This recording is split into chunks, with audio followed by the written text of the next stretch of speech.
Como siempre le digo, es una bendición enorme el que podamos acercarnos delante de la presencia de nuestro Dios, y de verdad me da mucho gusto que haya apartado este tiempo para poder estar el día de hoy aquí, porque sé que hay muchas cosas que pudiéramos estar haciendo el día de hoy a esta hora, pero apartó este tiempo para estar aquí y es una bendición, es una bendición.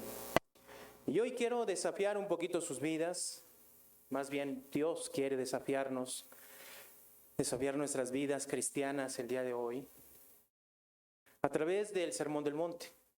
Estamos nosotros meditando el libro de Mateo y estamos nosotros atravesando lo que es el Sermón del Monte, que abarca del capítulo 5, 6 y 7 del libro de Mateo. Es uno de los puntos principales de la predicación de nuestro Señor Jesucristo, y es un tema trascendental que usted tiene que poner atención. ¿Y por qué le digo de esta manera? Porque nosotros estamos aquí porque, bueno, la razón principal es porque nuestro Señor Jesucristo nos ha salvado, ha limpiado nuestras vidas de todo pecado. Hemos creído en Él y creemos que Él es el único que puede salvarnos. Creemos que Él es el único Dios verdadero y el Rey a quien nuestras vidas depende. Tal vez puede haber muchas cosas más o muchas cosas menos, pero en esencia le habla a usted porque es cristiano. Le habla a usted porque está aquí para escuchar la palabra de Dios. Y en teoría esta palabra es una palabra que debe de escuchar para poner en práctica. Entonces hoy Dios quiere desafiar nuestras vidas y quiero hablar un poco acerca de la justicia de Dios. La justicia de Dios que vemos en el capítulo 5, 6 y 7 del libro de Mateo, y quiero que me acompañe ahí, por favor, al capítulo 6, en el verso 33, que es un pasaje que seguramente usted conoce perfectamente. 6:33.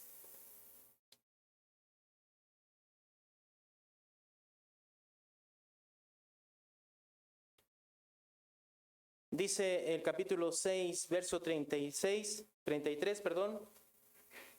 mas buscad primeramente el reino de Dios y su justicia, y todas estas cosas os serán añadidas. Muy bien, vamos a orar, hermano. Vamos a ponernos delante de la presencia de nuestro Dios. Señor, delante de tu presencia estamos, Señor, agradecidos porque el día de hoy podemos acercarnos a ti y podemos, Señor, escuchar tu palabra.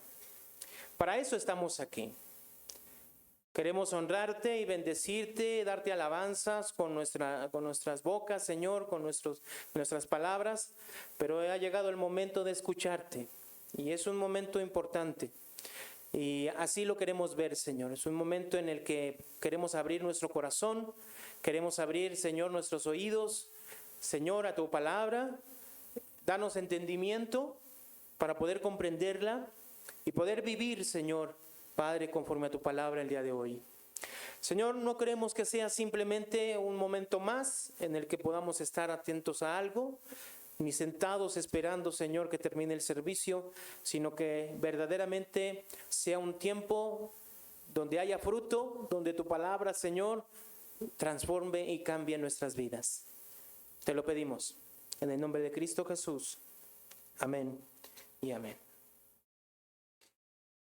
Muy bien, voy a comenzar de esta manera. En el libro de Mateo, entendemos que habla acerca de Jesús como rey, que ya lo hemos venido enseñando en las predicaciones anteriores.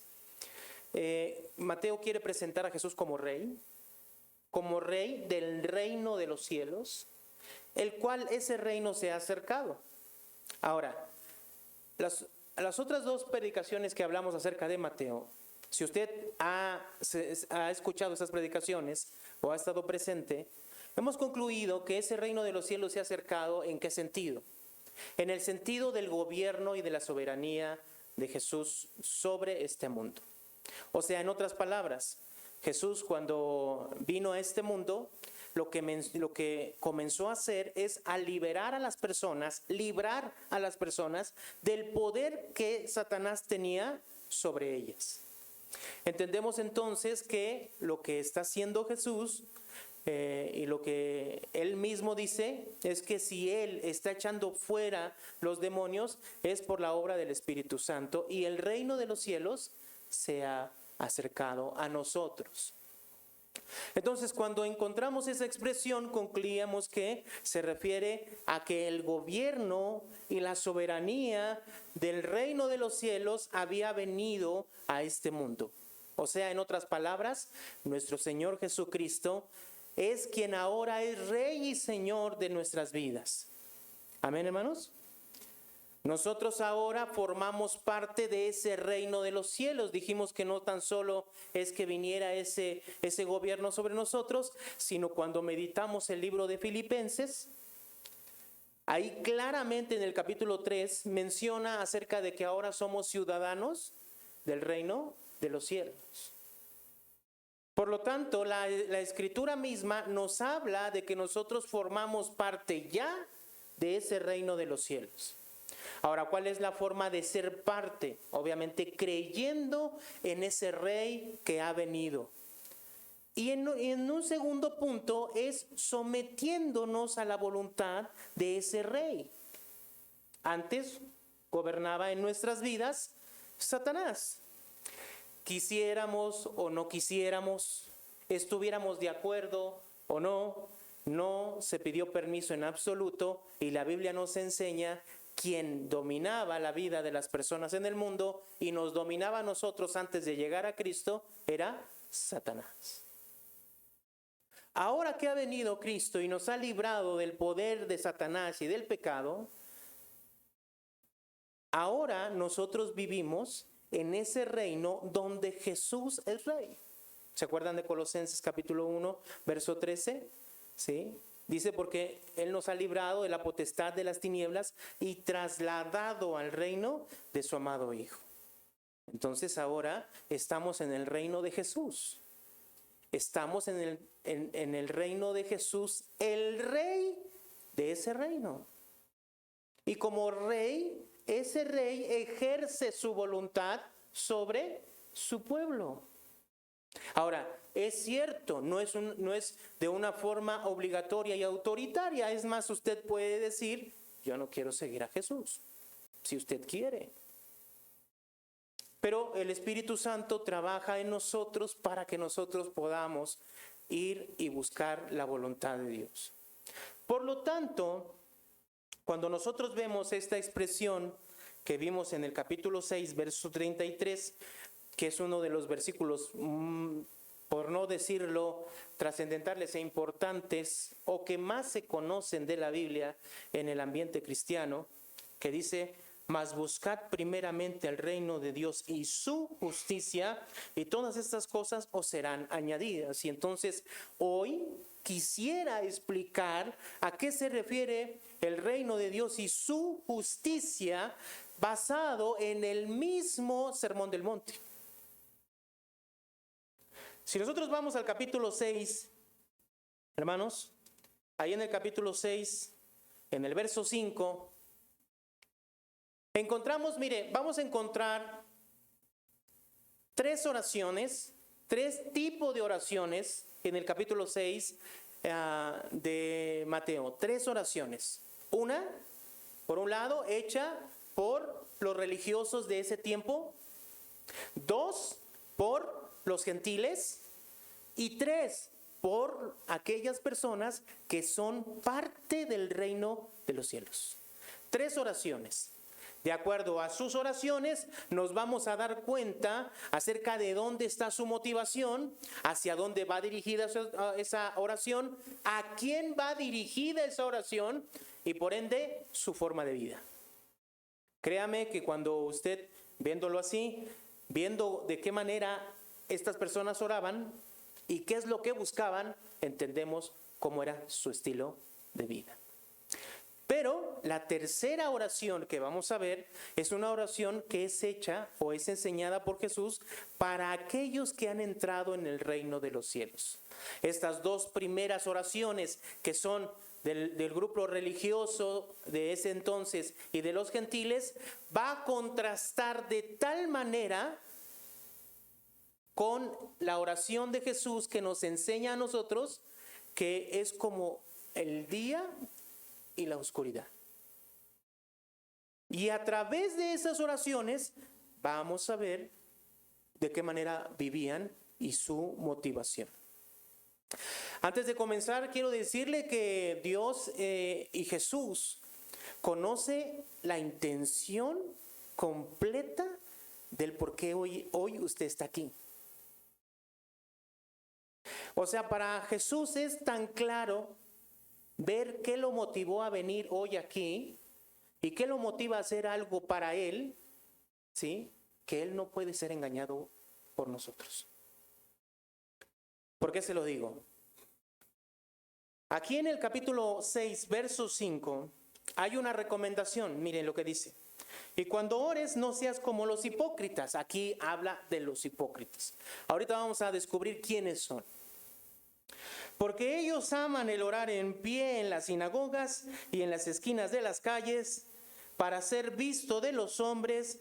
De cierto os digo que ya tienen su recompensa. La primera oración que nos presenta en el capítulo 6 es la oración de los hipócritas. ¿Qué es lo que tiene esta oración de los hipócritas? Son personas que oran a Dios, entre comillas. ¿Por qué le digo que entre comillas? Porque en realidad estas personas no están orando a Dios. Oran a Dios para ser visto de las demás personas. Por ende, su motivación de estas personas no está en darle la gloria a Dios, no está en honrar a Dios, no está en entregar su vida a Dios, sino la motivación de estas personas está en que las demás personas de alrededor los miren, los exalten, los alaben. Por ende, una persona que es así y que es reconocida por los demás, tiene influencia, tiene poder y muchas cosas más. Puede manipular, etc. Si nosotros vemos, hermano, la motivación al final de esta oración de estos hipócritas, ¿dónde está? En ellos mismos. ¿Cierto? La motivación de la oración de estas personas, que entre comillas buscan a Dios, que entre comillas oran a Dios, que entre comillas lo hacen para Dios, en realidad su motivación es satisfacerse ellos mismos. Egocentrismo, egoísmo. El hombre está en el centro de todas las cosas. Entonces lo que podemos ver aquí, escúcheme, de una manera sencilla es que cualquier persona se puede mostrar ante otra persona o ante un grupo de personas como una persona que es una persona que busca a Dios, que honra a Dios, religiosa, pero internamente, mire, que es donde Dios ve, es una persona que su motivación, la intención de su corazón está en Él mismo. El segundo punto o la segunda oración que vemos está en el verso 7. Dice, y orando no uséis vanas repeticiones como los gentiles que piensan que por su palabrería serán oídos. Entonces, ¿qué vemos aquí? Ahora no vemos a un grupo religioso, a los hipócritas, no. Aquí vemos a los gentiles y es interesante. ¿Por qué? Porque Jesús está abordando el grupo religioso de ese tiempo que entre comillas buscaba a Dios, pero que ya vimos que internamente estaban movidos por su egoísmo, por satisfacerse a ellos mismos. Y en un segundo punto vemos una oración, Jesús nos muestra la oración de los gentiles. ¿Y qué contiene esta oración de los gentiles? Se basa en las repeticiones. ¿Qué dice? El verso 7. Dice, llorando no uséis vanas repeticiones como los gentiles que piensan que por su palabrería que serán oídos. Entonces, mientras más ore, mientras más tiempo le invierta a la oración, entonces esa oración Dios me la va a conceder. En otras palabras, hermanos, ¿cómo es la adoración del mundo a sus dioses? Es de esta manera. ¿Para qué quieren a sus dioses? ¿Cómo la gente del mundo, de cualquier religión, en cualquier lugar del mundo, ve a su Dios? Como un ídolo, como un Dios que lo tiene para su propio servicio. Entonces, yo puedo mover la mano de Dios. ¿Cómo?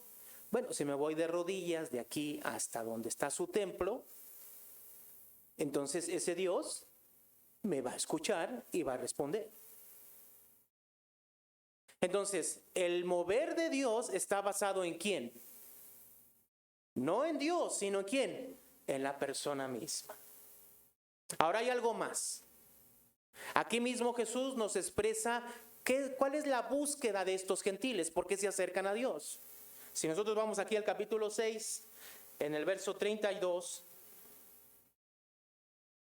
mire lo que dice en el verso 32, dice, porque los gentiles buscan todas estas cosas. ¿Qué buscan, hermano? Pero vuestro Padre, verso 31, voy a leer el 31, dice, no os afanéis pues diciendo qué comeremos, qué beberemos o qué vestiremos, porque los gentiles buscan todas estas cosas, pero vuestro Padre Celestial sabe que tiene necesidad ¿de qué? De todas ellas. ¿Qué buscan los gentiles? Satisfacerse a ellos mismos. A ellos mismos. Al final, la oración de los religiosos hipócritas, que estaba basada en ellos mismos, para satisfacerse a ellos mismos y glorificarse a ellos mismos, lo vemos en comparación con la oración de los gentiles y al final es lo mismo. La misma motivación para satisfacerse a ellos mismos. Hermano, cuando tú oras, ¿cómo oras? ¿De qué manera oras? Porque cuando la manera en que oramos dice mucho de quiénes somos como hijos de Dios. Ahora, no estoy diciendo que nosotros no podemos poner nuestras necesidades delante de Dios. No es eso. Miren lo que menciona aquí mismo en el verso 32. Dice, porque los gentiles buscan todas estas cosas, pero vuestro Padre Celestial sabe que tenemos necesidad de todas ellas. Ahora vamos al capítulo 6, verso 8. Dice, no os hagáis pues semejante a ellos, porque vuestro Padre sabe de qué cosa tenéis necesidad. ¿Cuándo, hermano? Antes que vosotros le pidáis. Entonces, hermano, ¿usted piensa que Dios no sabe lo que está pasando a usted? Dios lo sabe perfectamente. Perfectamente. Ahora, ¿podemos poner nuestras necesidades delante de Dios? Claro que sí. Claro que sí. Pero ¿cuál es la diferencia o cómo tenemos que mirar nosotros esto? Estamos hablando acerca de la justicia de Dios. ¿Qué es la justicia de Dios? Y esta forma de actuar tanto de los hipócritas como de los gentiles, miren cómo menciona mismo Jesús en el capítulo 6, verso 1. Mírelo. Dice, guardaos de hacer vuestra justicia delante de los hombres para ser vistos de ellos. De otra manera no tendréis recompensa de vuestro Padre que está, ¿dónde? En los cielos. ¿De qué dice Jesús? Guardaos de qué? De hacer vuestra justicia. Hay una Biblia que se llama Nueva Traducción Viviente que menciona esta justicia con buenas obras. O sea, en otras palabras, lo que está mencionando aquí era que su forma de actuar de estas personas era satisfacerse a ellos mismos. Ahora, estas personas que vemos aquí no tan solo oraban de esa manera, Si nosotros vemos en el verso 2, dice, cuando pues deis limosna, no hagas tocar trompeta delante de ti, como lo hacen los hipócritas en las sinagogas y en las calles para ser alabado de los hombres. De cierto os digo que ya tienen su recompensa. Entonces no era nada más su oración, era también cuando ellos daban, ¿qué buscaban? El ser visto de las demás personas. Jesús está viendo el interior, hermano, de estas personas. No tan solo es hacer las cosas, ¿estamos de acuerdo? Sino Dios ve lo que hay en esa persona internamente.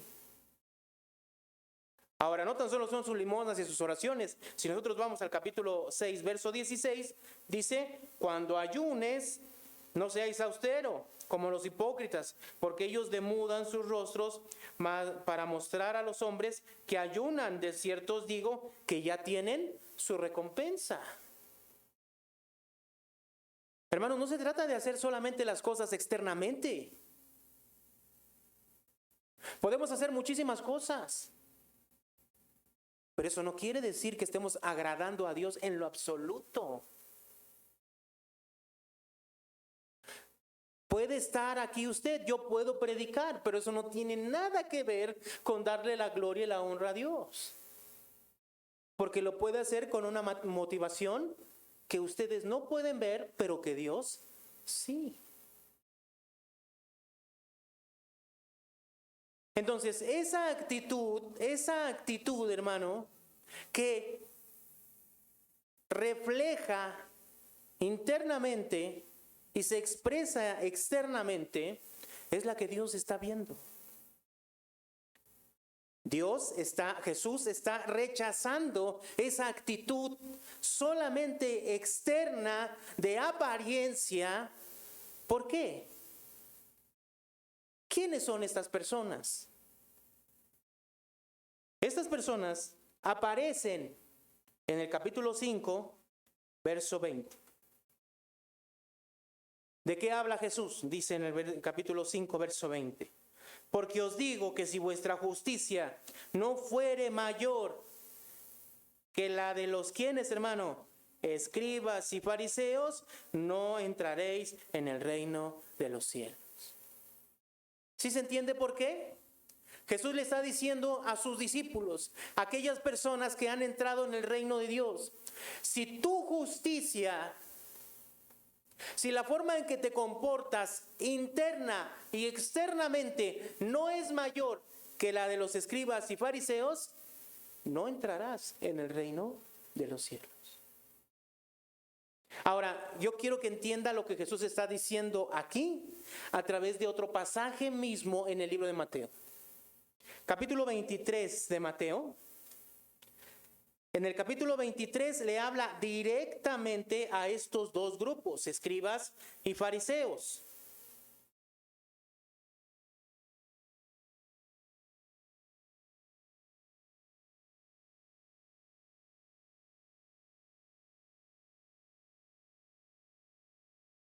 Muy bien, ahí en el verso 25 al 28, mire lo que dice. 23, 25 al 28. Dice, ay de vosotros escribas y fariseos hipócritas, porque limpiáis lo de afuera del vaso y del plato, pero por dentro está llenos de robo y de qué. ¿Sí se entiende lo que Jesús le está diciendo? En el verso 26 dice así, fariseo ciego, miren la recomendación. Limpia primero lo de dentro del vaso y del plato, para que también lo de afuera, ¿qué? Sea limpio. Significa que, escúcheme, por más que hagamos obras buenas externamente hablando, si internamente hablando estamos siendo injustos y hay injusticia interna, nuestra motivación no es agradar a Dios, sino nosotros mismos, satisfacernos a nosotros mismos, para alcanzar nuestros objetivos nosotros mismos. Entonces, eso, hermanos, es rechazado totalmente por Dios. La recomendación de Jesús es limpia primero lo de adentro, para que lo de afuera sea limpio. Escuche, ponga atención. Entonces, ¿dónde estaba el problema?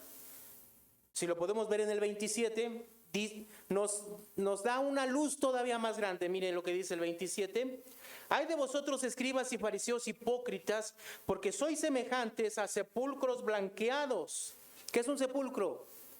Una tumba, ¿no? ¿Y qué hay en una tumba? Un muerto, huesos, muerte. Dice que por fuera la verdad se muestran hermosos.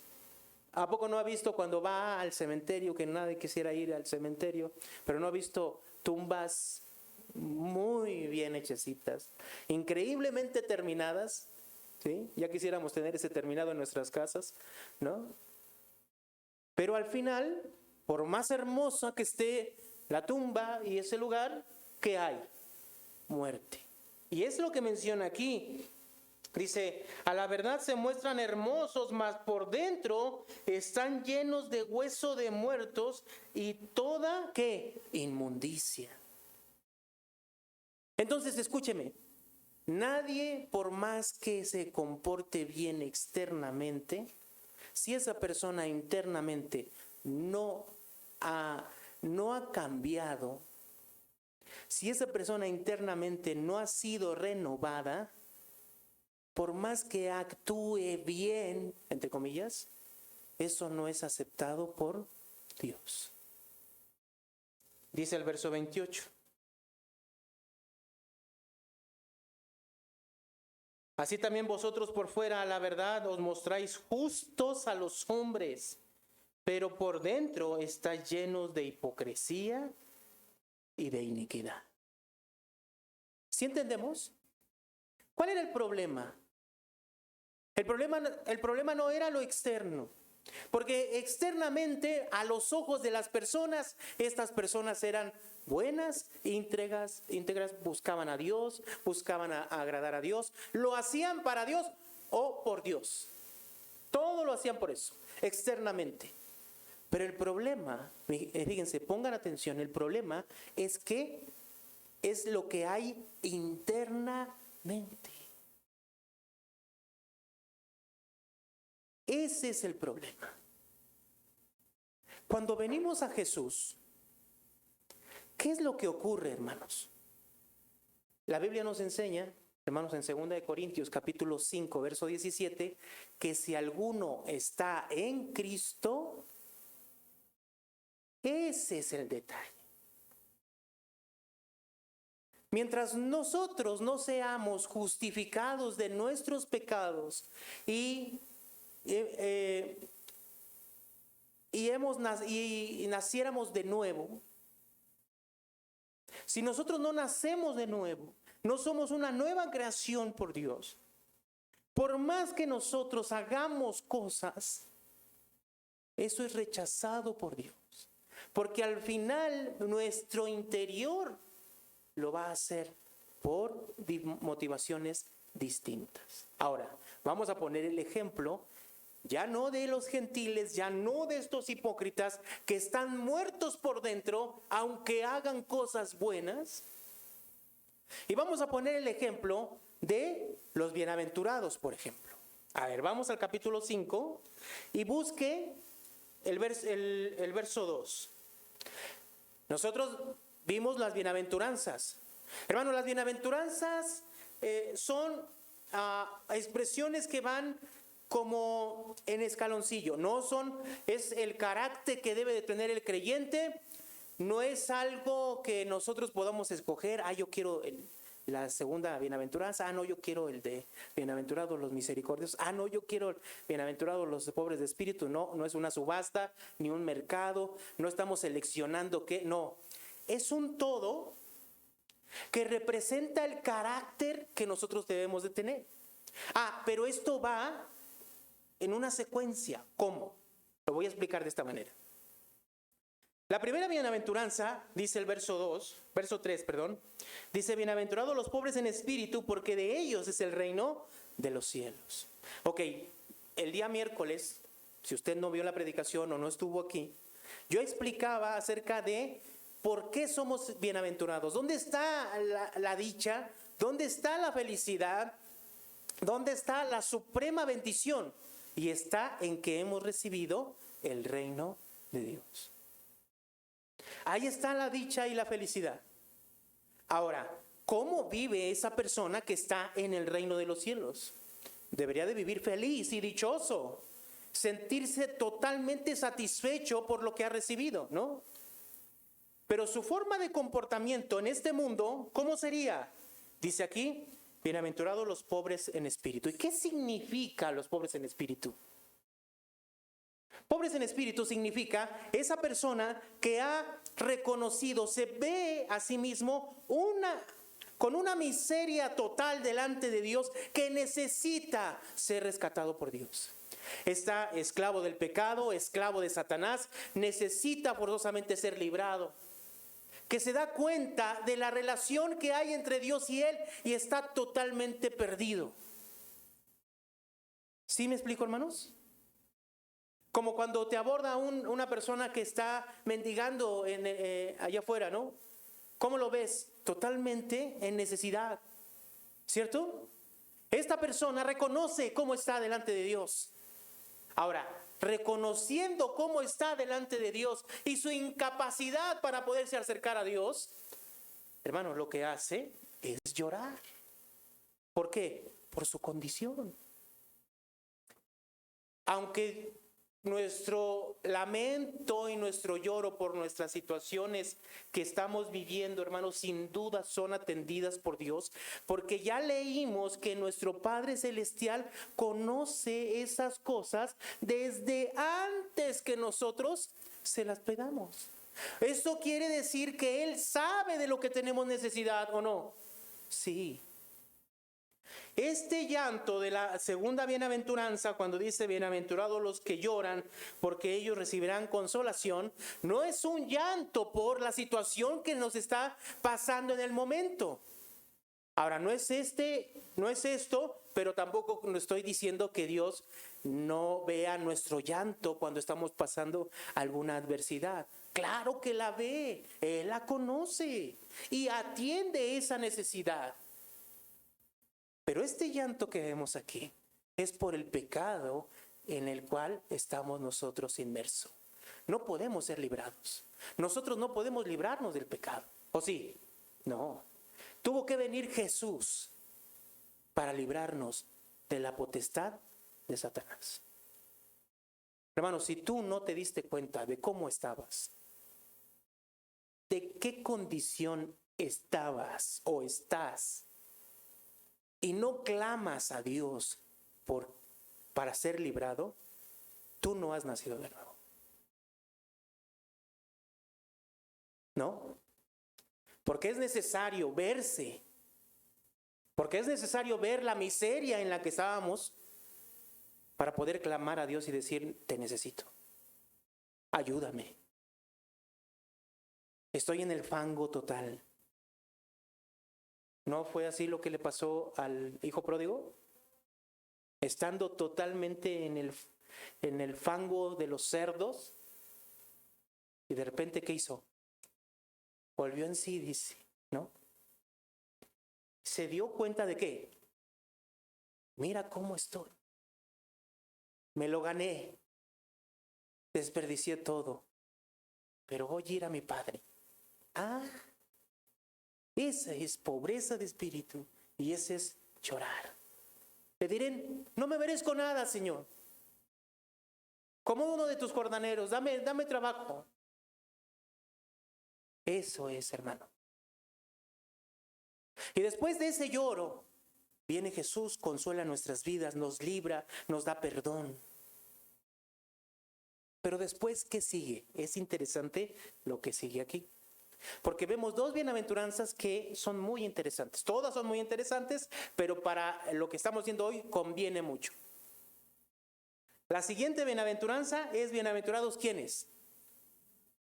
Los mansos.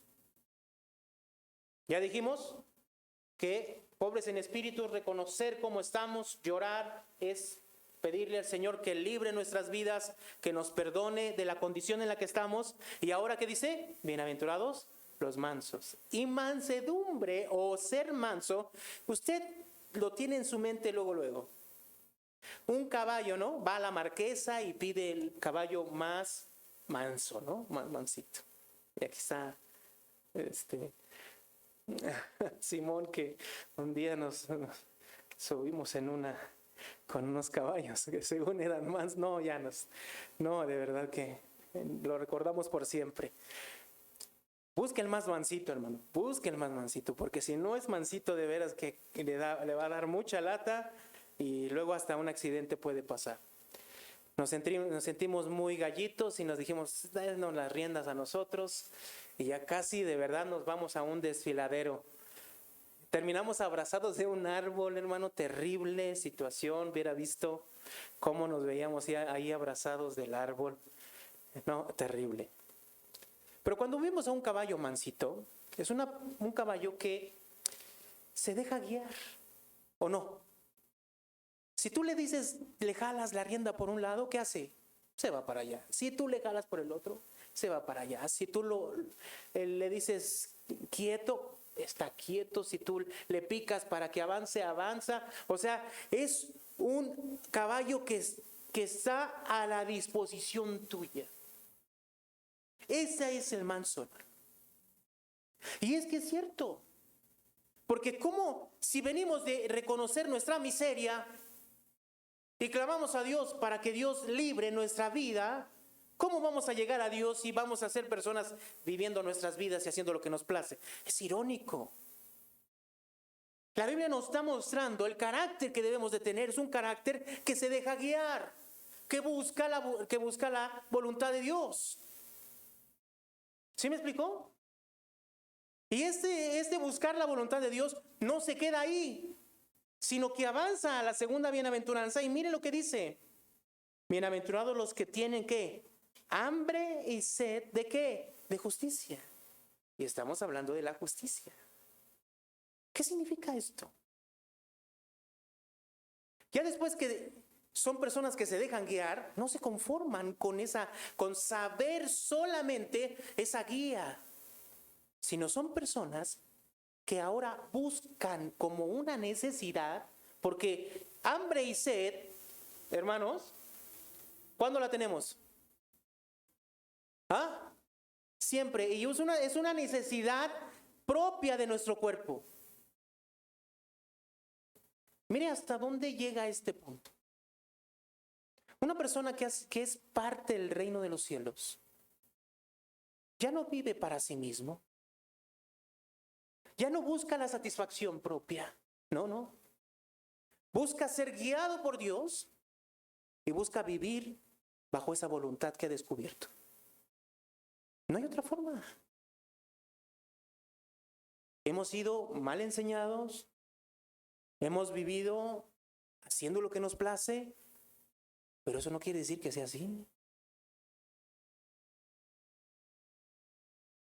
Y esa persona avanza, busca la justicia de Dios como si fuera una necesidad propia de él.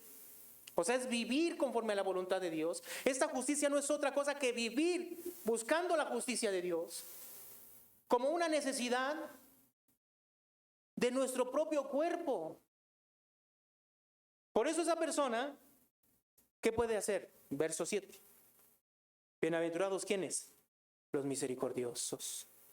Porque ellos, ¿qué? Entonces, ¿qué empieza a vivir? Empieza a vivir mostrando la misma misericordia que él ha recibido de parte de Dios. ¿Sí se entiende, hermanos? Esto va creciendo, es algo que va creciendo en el creyente. No es que debemos de agarrar, a ver, ¿cuál te gusta a mí? A ti no, pues a mí me gusta la última no me gusta, porque dice que vamos a sufrir persecución, esa no la agarramos. No.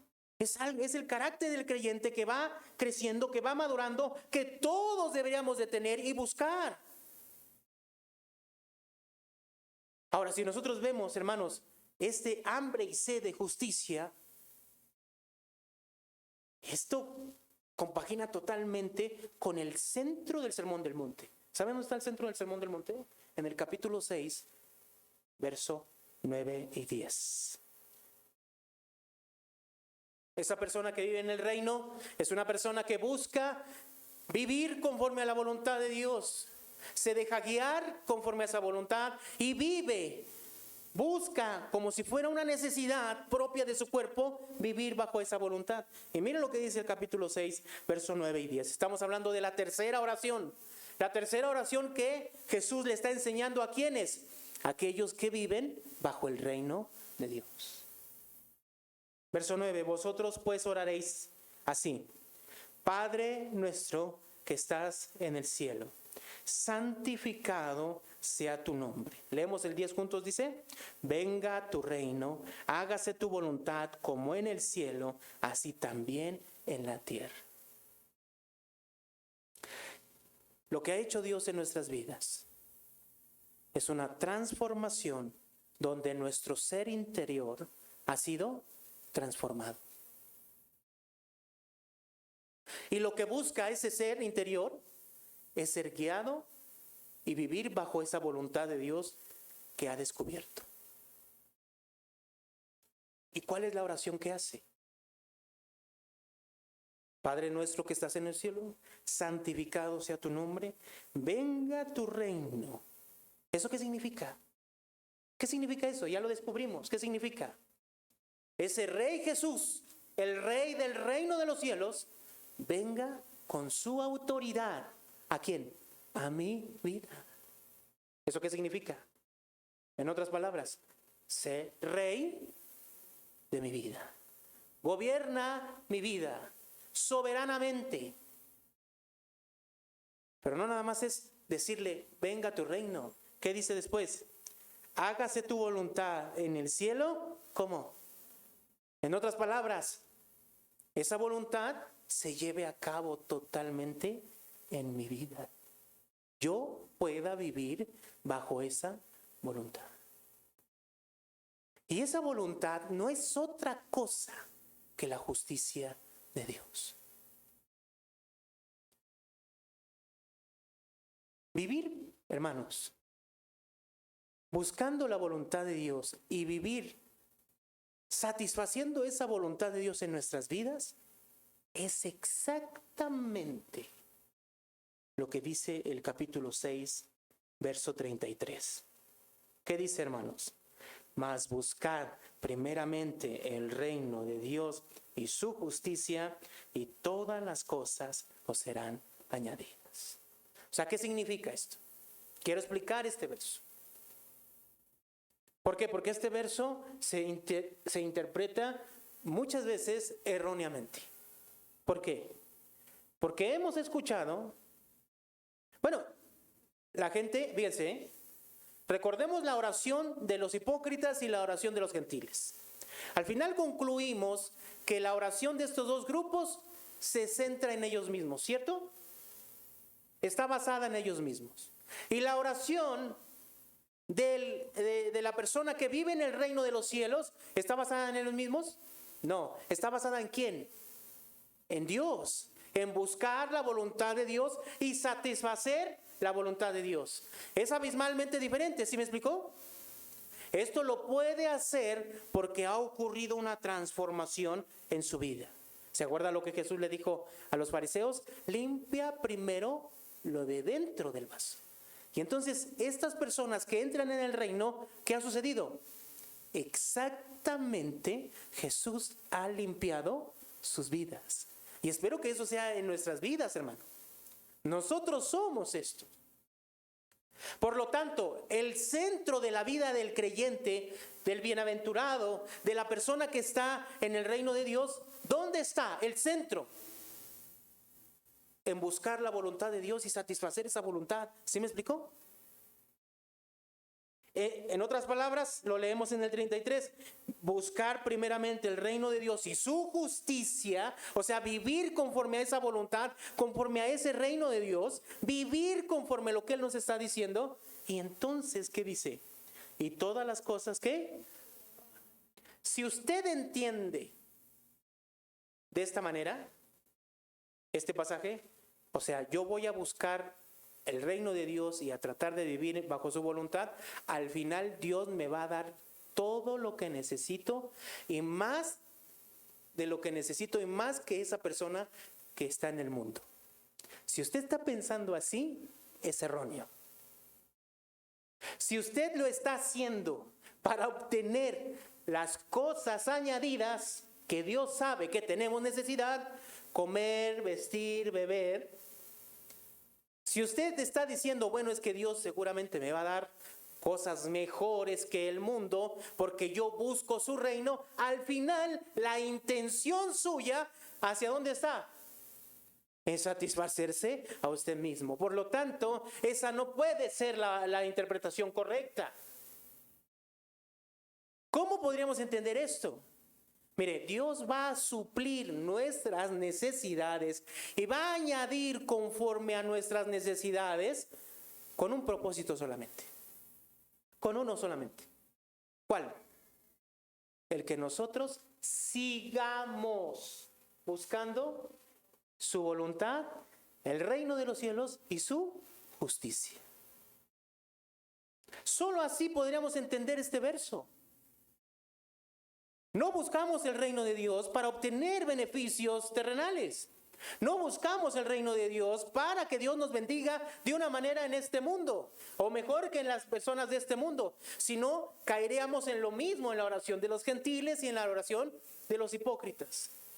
Buscamos el reino de Dios porque internamente ha ocurrido una transformación. Hemos recibido el perdón de nuestros pecados y ahora somos una nueva criatura que puede vivir y busca la voluntad de Dios y vivir en esa voluntad. Entonces, ¿qué va a hacer Dios?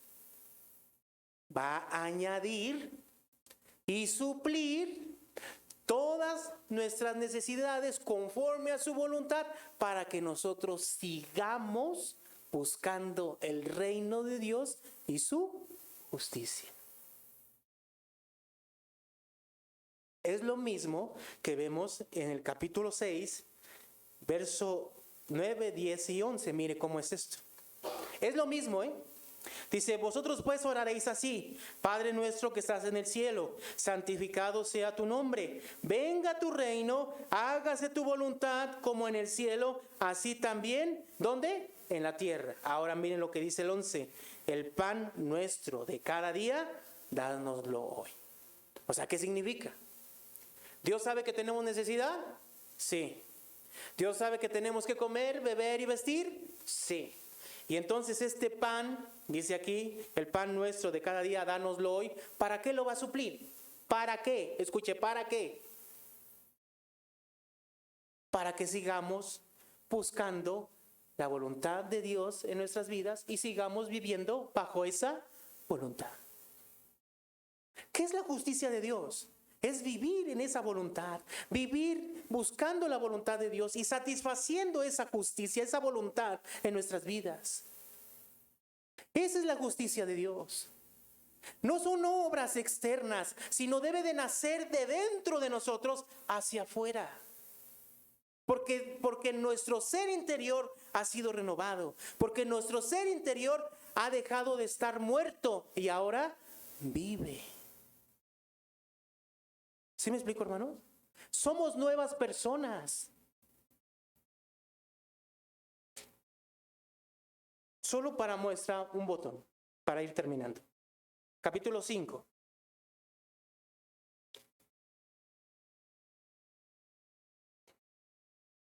Dice el verso 21. Miren la forma en que tiene que vivir el hombre del reino. ¿Sí? Oíste que fue dicho a los antiguos: no matarás, y cualquiera que matare será culpable de juicio. Pero yo os digo que cualquiera que se enoje contra su hermano, ¿el enojo se puede tocar, hermanos? ¿Dónde está el enojo?